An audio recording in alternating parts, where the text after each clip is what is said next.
Road మీద వెళ్తుంటే కూర్చొని బండి ఆపితే చెప్పాను మాకు ఇది సమస్య. We made it a point. అట్లా ఎన్ని సమస్యలను అలా చేసుకున్న సమస్యలు మనం హైలైట్ చేసుకోలేకపోతున్నాము. ఇవన్నీ బ్రాడ్గా డిఫైన్ చేసుకుంటూ వెళ్తున్నాం ఇవన్నీ. కానీ ప్రాసెస్లో మనందరం అధికారం రాకముందు ఉన్నంత ఐక్యత, అధికారం రాకముందునంత ఉన్నంత పోరాట పటిమ అధికారంలోకి వచ్చాక కొరవడ్డాయి. అందరూ మెత్తబడిపోయారు. నేను మెత్తబడలేదు. నాకున్నది ఏంటంటే I have got big responsibility. పార్టీని ఎలా నడపాలి, పోనీ చేద్దామంటే ఇది కూర్చొని 100 మంది మేధావులు కూర్చొని కలిపిన పార్టీ కాదు. నా ఆవేదనో నా కోపమో కింద పడో మీద పడో నలిగి తర్వాత చాలామంది మనోహర్ గారు లాంటి పెద్దలు, మీలాంటి పెద్దలు అందరూ వస్తే ఇప్పుడు ఫామ్ అవుతుంది పార్టీ. ఇప్పుడు నేను ఏం కోరుకున్నాను, అధికారం రాకముందు ఉన్నంత బలం అధికారం వచ్చిన తర్వాత ఎవరి కాలం ఇట్లా లూజ్గా అయిపోయాం, వదులుగా ఉన్నారు అందరూ. It's a time to come back. పదవి లేకపోతే ఏమి చచ్చిపోతామంటే. నేను ఆర్ఎస్ఎస్ కార్యకర్తలను చూస్తాను. కొంతమంది బీజేపీలో వాళ్ళు ప్రధాన కార్యదర్శులుగా చేస్తుంటారు. ఒక ఖద్దరు చొక్కా, చేతికో సంచి. వాళ్ళ పని ఏంటంటే పార్టీ కోసం పనిచేయడం అంతా. వాళ్ళు దేశం కోసం పనిచేసే సంస్థ ఆర్ఎస్ఎస్ అయితే దాని wing, political wing is BJP. దానికోసం వాళ్ళ నుంచి వచ్చే ఒక వ్యవస్థ. వాళ్ళు చూస్తాను, మీరు ఎక్కడ ఉంటారని అడిగితే మేము హోటల్స్లో ఏమున్నాం, మాకు ఎవరేం హోటల్స్ ఏమరు, మా కార్యకర్తల ఇళ్ళలో మేము ఉంటాం. We take it forward. They are madly committed about their ideology. ఐడియాలజీతో ఎంతమంది ఏకీపించదు, దట్స్ ఎ డిఫరెంట్ స్టోరీ. కానీ మనం నేర్చుకోవాల్సింది అది. రాగానే ఎలక్షన్ టైంలో హడావుడి నాకేంటంటే I'm very clear, this party will go on. Very very clear. ఎవరు ఎటు వెళ్ళినా కానీ ఈ పార్టీతో ముందుకు వెళ్తాం. నాకు క్యాడర్ క్షేమం చాలా ఇంపార్టెంట్ నాకు. ఎందుకంటే జన సైనికులు వీరమహిళ లేకుండా పార్టీ లేదు.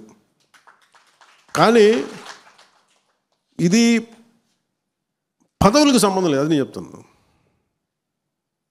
మనోహర్ గారికి ఏ పదవి ఉందండి అసలు? ఆయన దాన్ని తిట్లు ఇంకెవరు తినలేదు ఈ మధ్యగా మా పార్టీలు ప్రత్యేకంగా. ఏమి చేసినా అది ఆయన పాపాలు పైరులాగే. ఇప్పుడు ఇంకొంతమంది భరిస్తున్నారు. ఇప్పుడు విశాఖ ఉక్కు ఆంధ్రుల హక్కు. ఏ ఆంధ్రుల హక్కు అంటే ఉమ్మడి ఆంధ్రప్రదేశ్ హక్కు ఇది. అంటే ఎందుకు చెప్తున్నానంటే, ఈ పోలీస్ కాల్పులు చనిపోయిన వాళ్ళలో తెలంగాణ జగిత్యాలకు చెందిన సాయిరాం ఏదో ఉందండి, జగిత్యాలైంది. అంటే ఇది విశాఖ ఉక్కు ఆంధ్రుల హక్కు. It's not just about Andhra, ఇది ఎంటైర్ తెలుగు ప్రైడ్, ఒక ఉమ్మడి ఆంధ్రుల హక్కు ఇది. అలాంటిది ప్రైవేటైజేషన్ జరుగుతున్నప్పుడు ఇది నేను 2 సందర్భాలు మన కోన తాతారావు గారు ఎక్కడున్నారు, కోన తాతారావు గారు ఉన్నారు, మీటింగ్ పెట్టాం. తర్వాత అధికారంలోకి వచ్చిన తర్వాత మళ్ళీ మొన్న కూడా మనం మాట్లాడాం. ఇది ఇంకా ప్రైవేటైజేషన్ ఆపక ముందు గత ప్రభుత్వాన్ని నడిపిన వాళ్ళ అధినాయకత్వం తెలుసు అప్పుడు ముఖ్యమంత్రికి. విభజన సమయంలో విడిపోవడానికి ఒప్పుకోవట్లేదని ప్లే కార్డు పట్టుకోవడం ఎలా పట్టుకున్నారంటే అప్పుడు టీవీలో చూపించారు. దొంగచాటుగా సోనియా గాంధీ గారు చూడకుండా, ఆవిడ కనుపంట పడకుండా, ఆవిడ కళ్ళలో పడకుండా తిప్పారు ఆయన. మీరు ఆ విజువల్ ఉంటుంది చూడండి.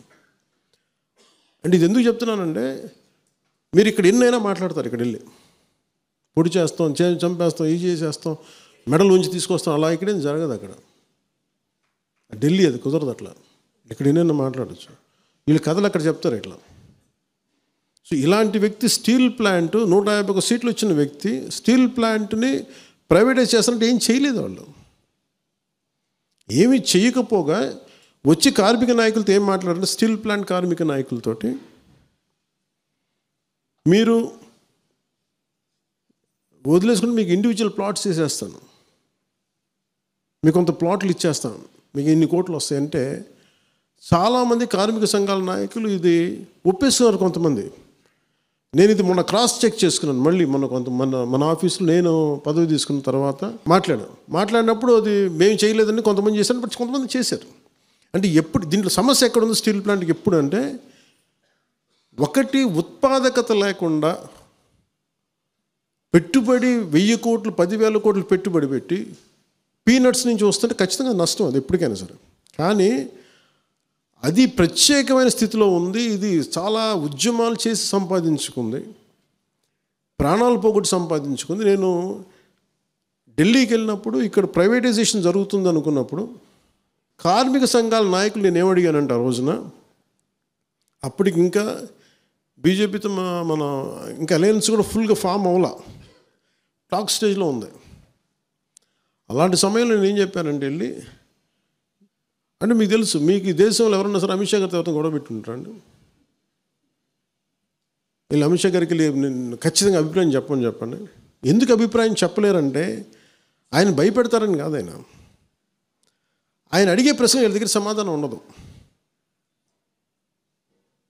వాళ్ళు ఏం కూర్చోబెట్టి భయపెట్టడం వాళ్ళు బెదిరించడం ఏం చేయరు ఆయన. మీరు నేషనల్ లీడర్షిప్ ఎప్పుడు చాలా క్లియర్గా ఉంటుంది, గుర్తుపెట్టుకోండి. మనం అనుకుంటాం ఇక్కడ కూర్చోబెట్టి చేసి వాళ్ళు ఏమి చేయరు. నీ కూర్చోబెట్టి వాళ్ళు అడిగే లాజికల్ క్వశ్చన్స్కి మన దగ్గర సమాధానం లేకపోతే సమాధానం వీగిపోయి వదిలేస్తాం. వాళ్ళ దగ్గర సమాధానం ఉంది, ఇంత నష్టవసరం లాజికల్గా ఉంది. మీరు చెప్పండి, మీరు ఇంట్లో వ్యాపారం చేసుకున్నప్పుడు నష్టం వస్తుంటే దాన్ని ఎంతకాలం భరిస్తాం? బ్లీడ్ అవుతూ ఉంది. మేము వెళ్ళి ఏం చెప్పామంటే, నేను మనోహర్ గారు వెళ్ళి ఢిల్లీ మన సౌత్ బ్లాక్కి వెళ్ళాం,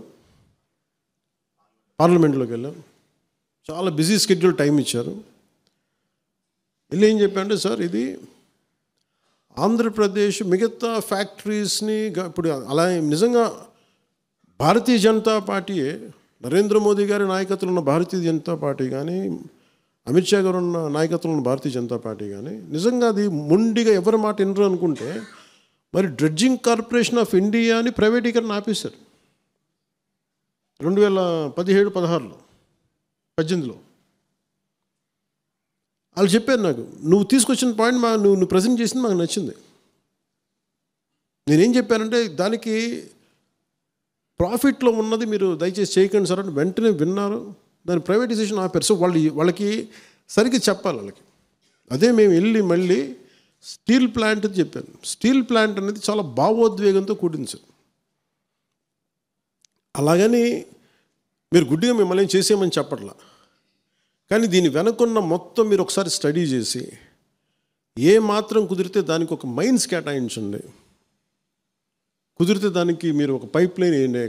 ఎక్కడైతే మైనింగ్ సోర్స్ ఎక్కడ ఉందో మన ఒరిస్సా నుంచి ఇక్కడి నుంచి ఒక పాసిబుల్ ఒక మైనింగ్ పైప్ వేయండి, ఐరన్ ఓర్ పైప్ వేయండి. ఒక సొంత గనులు లేవు, క్యాప్టివ్ మైన్స్ కనుక మీరు ఇవ్వగలిగితే ఇలా ఉంటుందని చెప్పి మొత్తం ప్రజెంట్ చేసి పట్టుకొచ్చాం. ఆయన విన్నారు, చాలా కీన్గా విన్నారు.